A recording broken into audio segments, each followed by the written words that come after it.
अभी बच्चे हम लोगों ने किया काजेस, क्या क्या कारण था जिसकी वजह से एक्ट ऑफ 1858 पास हुआ। हम देखते हैं उसके साइलेंट फीचर क्या क्या थे, क्या क्या उस एक्ट में था।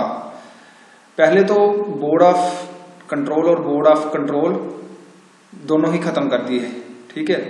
और सारे जो इन दोनों के जो राइट्स थे ना, इन दोनों की जो पावरें थी वो दे दी secretary of for India, secretary of state या फॉर इंडिया को दे दी। ये secretary of state for India एक ब्रिटिश का मिनिस्टर होता था, जो अब पार्लियामेंट का मेंबर, एमपी, पार्लियामेंट का एमपी, उसको सेक्रेटरी ऑफ स्टेट बनाया गया, यानी कि मिनिस्टर बनाया गया इंडियन अफेयर्स का। तो अब सारी पावरें इसको दे दी गई, एडमिनिस्ट्रेशन की भी और फाइनेंस की भी, बोर्ड ऑफ डायरेक्टर की भी और कंट्रोल की भी। एक नई पोस्ट बनाई गई secretary of state for India. वो सेक्रेटरी ऑफ स्टेट जो जिसको पावर दी गई, वो एक नई पोस्ट बनाई गई जो कि एक ब्रिटिश मिनिस्ट्री होती थी, ठीक है। लेकिन उसकी जो सैलरी थी, उसकी तनख्वाह वगैरह, उस मिनिस्टर की तनख्वाह या उस मिनिस्ट्री के अंडर जो काम कर रहे हैं उनकी तनख्वाह सारी अब हिंदुस्तान का जो पैसा इकट्ठा होता था, टैक्स इकट्ठा होता था, ब्रिटिश करते थे जो, वहां से दी जानी थी। उस तरह से एक काउंसिल भी बनाई गई, काउंसिल ऑफ इंडिया बनाई गई 15 मेंबर्स की, इस सेक्रेटरी ऑफ स्टेट को असिस्ट करने में। यानी कि ये मिनिस्टर बनाया गया और इस मिनिस्टर को बाकी जो सपोर्ट करने के लिए 15 और बंदे दिए गए। इनके पैसे भी इंडियन रेवेन्यू से दिए जाते थे। ये भी मेंशन किया गया कि जो 9 बंदे हैं ना इन 15 में से, उनमें से 9 बंदे ऐसे होने चाहिए जो वहां पे 10 साल तक इंडिया में रह के आए हों और उनको इंडिया को छोड़े हुए 10 साल नहीं हुए हो। यानी कि 15 मेंबर की जो काउंसिल बनी सेक्रेटरी ऑफ स्टेट की, इसके जो 15 मेंबर जो हैं उसमें से 9 मेंबर ऐसे हों जो 10 साल तक इंडिया में रह के आए हों और इनको अभी इंडिया से वापस आए हुए 10 साल नहीं हुए होने चाहिए पूरे, ठीक है। फिर जो सैलरीज थी सभी मेंबर की, काउंसिल ऑफ स्टेट जो बनी है वो हिंदुस्तान के जो पैसे हैं वहीं से दिए जाने थे। अब सेक्रेटरी ऑफ स्टेट जो था वो प्रेसिडेंट था काउंसिल ऑफ स्टेट का, लेकिन उसकी जो पावरें थी वो बाकी राइट्स जो थे, वोटिंग राइट, वो बाकी जो मेंबर्स थे, ये है ना, like all other member of the council he also had the right to vote but on some significant issues. Voting right उसके पास भी था, लेकिन जनरली वो वोट नहीं करता था क्योंकि वो प्रेसिडेंट होता था। मेंबर ही 15 मेंबर ही वोट करते थे।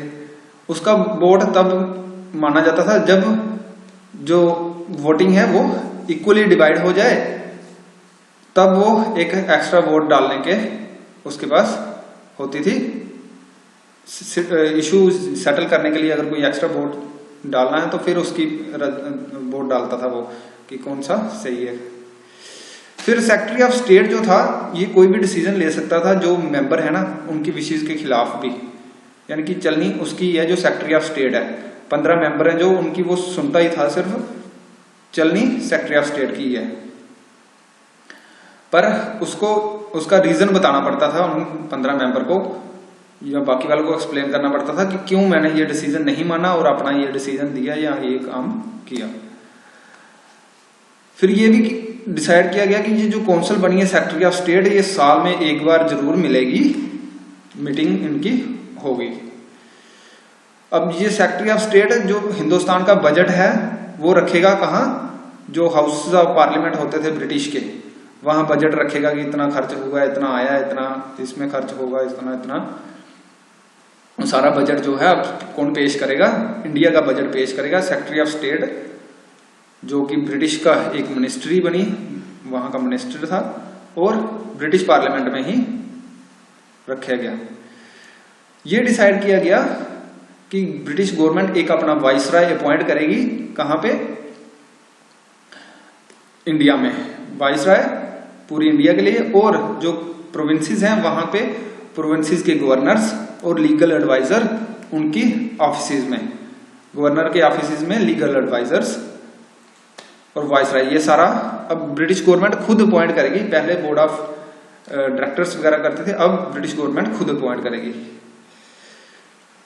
अब ब्रिटिश ने ही कंट्रोल ले लिया सारा ईस्ट इंडिया कंपनी की, चाहे वो नेवी हो चाहे वो लैंड फोर्स हो, वो अब ईस्ट इंडिया कंपनी की फोर्स ना रह के अब ब्रिटिश गवर्नमेंट की फोर्स हो गई सारी। ये भी अरेंज किया गया इस एक्ट में कि जो ब्रिटिश हैं वो जो सोल्जर के रिलेटेड जितने भी लॉज हैं वो अब ब्रिटिश गवर्नमेंट बनाएगी, ना कि जो ईस्ट इंडिया कंपनी। अब ईस्ट इंडिया कंपनी उनके लॉज वगैरह जो भी हैं अब ईस्ट इंडिया कंपनी नहीं बनाएगी, अब बनाएगी ब्रिटिश गवर्नमेंट। ठीक है, अब सारा कुछ ब्रिटिश गवर्नमेंट ने ईस्ट इंडिया कंपनी से अपने हाथ में ले लिया। ठीक है, अपने हाथ में ले लिया। ब्रिटेन में क्या हुआ, सेक्रेटरी ऑफ स्टेट बनाया गया। ठीक है, उसके अंदर 15 मेंबर, इनको चलाना था हिंदुस्तान का सारा कारोबार। ठीक है, अब एडमिनिस्ट्रेशन हिंदुस्तान की ब्रिटिश में बैठ के सेक्रेटरी ऑफ स्टेट चला रहा है 15 बंदों के साथ। ठीक है, उन्होंने अपने कौन से बंदे भेजे हैं इंडिया में, वाइसराय, और वाइसराय की काउंसिल भी होगी। वाइसराय अकेला काम नहीं करता था, उसकी काउंसिल होती थी। इसके अलावा प्रोविंसेस में अपने गवर्नर अपॉइंट किए। अब ये सीधा रिस्पॉन्सिबल थे सेक्रेटरी ऑफ स्टेट को, और सेक्रेटरी ऑफ स्टेट आगे पार्लियामेंट को। ठीक है, और आर्मी नेवी सारी ईस्ट इंडिया कंपनी की जितनी भी थी वो डायरेक्टली अब ब्रिटिश की आर्मी के साथ कंबाइन हो गए। तो ये थे मेन प्रोविजंस या फिर साइलेंट फीचर जो उस एक्ट ऑफ 1858 के।